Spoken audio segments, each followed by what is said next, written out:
My guest at this time is Virginia Republican Delegate Nick Freitas. He joins me to discuss the big plans of Virginia Democratic Governor Ralph Northam.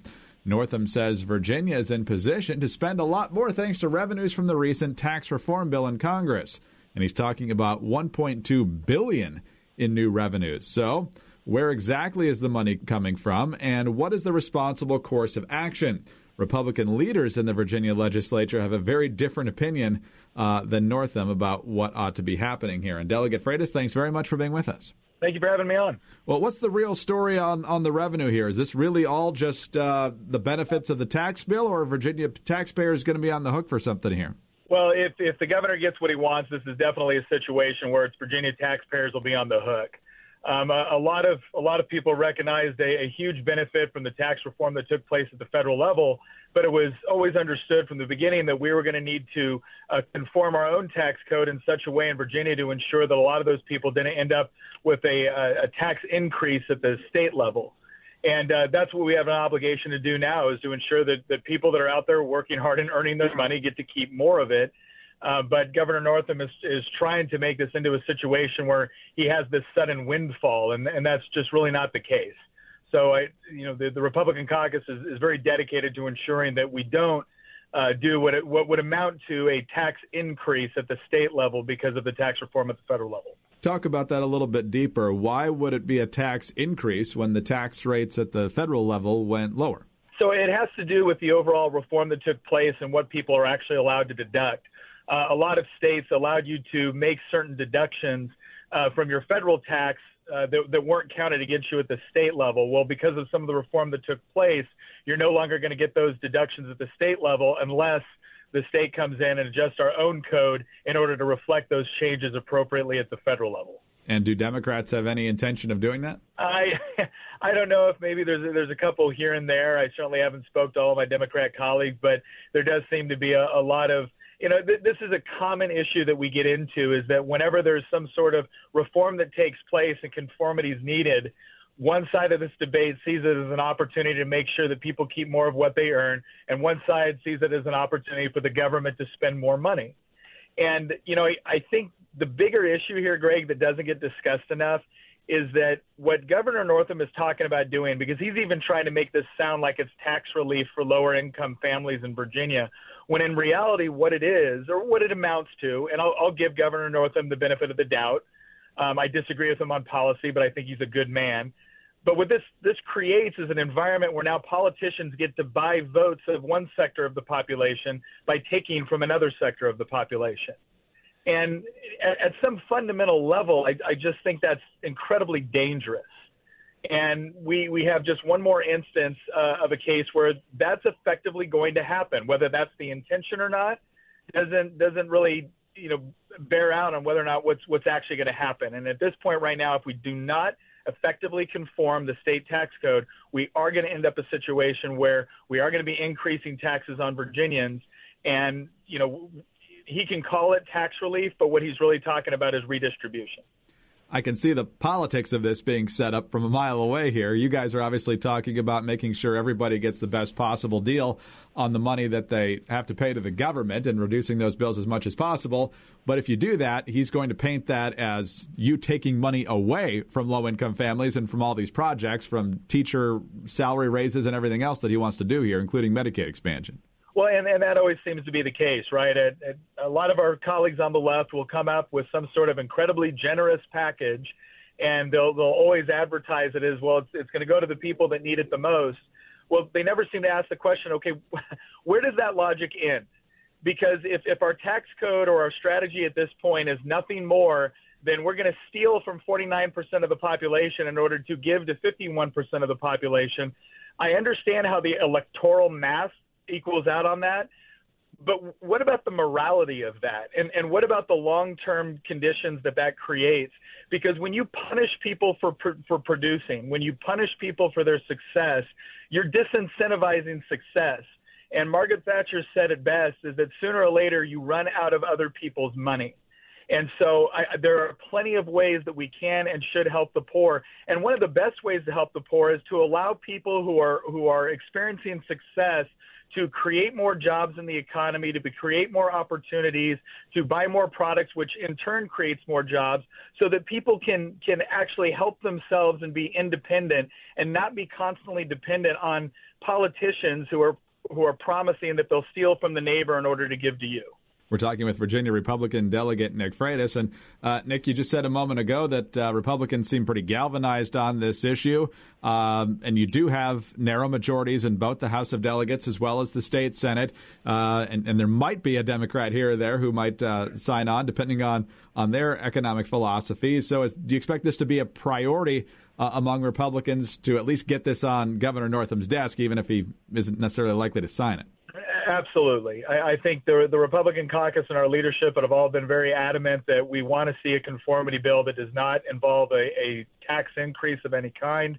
I would certainly like to see one. I think we have an opportunity to not only conform our own tax code, but to also reform it in such a way to where we can lower taxes for everybody, while at the same time getting rid of some of the kind of the manipulations we see within the tax code with various credits and exemptions and whatnot. It's why don't we lower it for everybody, and let's not make our tax code a contest over whoever has the best lobbyist wins. And so I certainly see this as an opportunity to do that. I hope we'll go as far as we can with that. But ultimately, we definitely need to pass conformity that ensures that there is no tax increase on Virginians. So it sounds like there's more resolve among Republicans. The last time you and I spoke was about the time that Medicaid expansion was going through the Republican House and the Republican Senate there, much to your chagrin, of course. Sounds like there's more resolve this time. I certainly think there is. I certainly hope so. I would certainly tell all of my constituents and really all citizens of Virginia that if you want to continue to be a good business-friendly environment, if you want to be the sort of environment where we don't punish success and instead we expand the opportunities that provide success to as many people as possible, then we don't need more tax increases. We don't need more government manipulation of the economy to the benefit of those who are politically connected. And I think that's what these sort of schemes do. And I do think there's a lot of resolve within the Republican caucus and certainly within leadership to ensure that we do what we're supposed to do, which is keep our taxes low and keep them appropriate and keep a low regulatory environment. So I'm hoping we're going to go into the 2019 session determined with that mindset. You talked about the immorality, as you see it, of picking winners and losers with the tax code. And, of course, a lot of times the folks on the left will say that the rich are finally going to pay their fair share. So get a little more specific on what happens if the conformity legislation doesn't happen. Who's considered rich? Whose taxes effectively go up because of the deduction problems that Virginians would face as a result of the federal law? Well, it's certainly not going to be people that I think any of us would consider to be fabulously wealthy. I think your average home where maybe you have someone in law enforcement or maybe you have someone in academia or a teacher, when you have a dual income family like that, a lot of those people fit neatly within those income brackets that would experience a tax increase as a result. And I think the larger issue here that, again, we really need to address is that we don't want a society, we don't want an economy where the government is constantly trying to turn one group of people against another group of people, not because they've done anything wrong, not because there's been any injustice, but simply because they've experienced success at a given time in their life. You have no idea, no politician has any idea the various sacrifices that people make to get a business to a point where it's finally turning a profit. The politicians just show up with their hand out, and then they convince other people that are maybe experiencing some difficult times that, hey, elect them, and they'll take from this person and give it to you.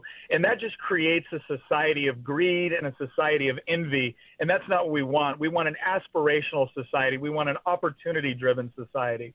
And I really think that cuts to, again, the whole morality of this issue, not just the economic efficiency of it.